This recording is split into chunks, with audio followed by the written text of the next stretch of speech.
ఈ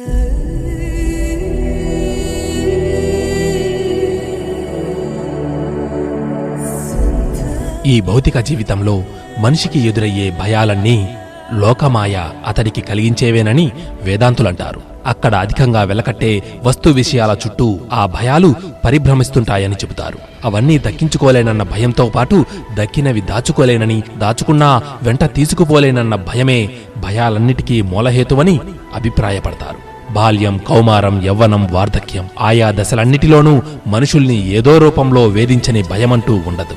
పవిత్ర మత గ్రంథాలైన భగవద్గీత, ఖురాన్, బైబిల్ వీటిలో భగవంతుడు అన్నది గమనిస్తే భయపడమని మనిషికెప్పుడూ భగవంతుడు చెప్పినట్లు లేదు.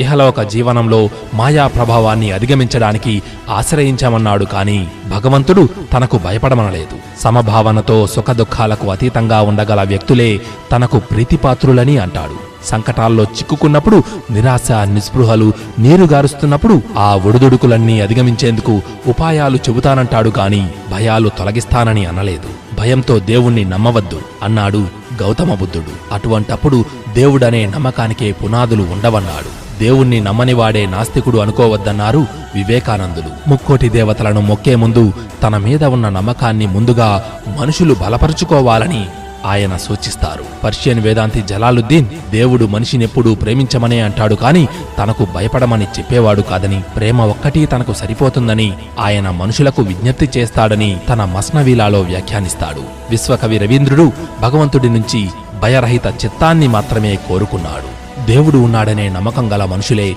అత్యధికంగా కనిపిస్తారు.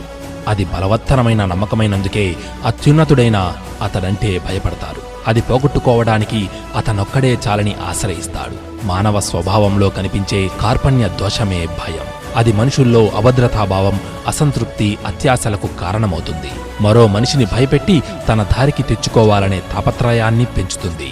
భయం జీవిత ప్రవాహానికి అడ్డుకట్టలు వేస్తుంది. మానవ సంబంధాలను మొక్కలు చేస్తుంది. గతం మిగిల్చిన చేదు అనుభవాలను మర్చిపోనీయదు. అంతేకాదు, వర్తమానంపై శ్రద్ధ పెట్టనీయదు. భవిష్యత్తును భయంకరంగా చూపిస్తుంది. భయంతో లక్ష్యాలు సిద్ధం చేసుకున్నప్పుడు మనుషులెప్పుడూ వాటిని చేరుకోలేరు. భయం పుట్టించేవి అనిపిస్తున్నప్పుడు ఆ విషయాలపై మోకరెళ్లడం మానుకోవడం వారికి ఎంతైనా అవసరం. దేవుడు తమలోనే ఉన్నాడని నమ్మకం ఉండటమే భయరాహిత్యం. భయం లేకుండా జీవించటమే స్వేచ్ఛ.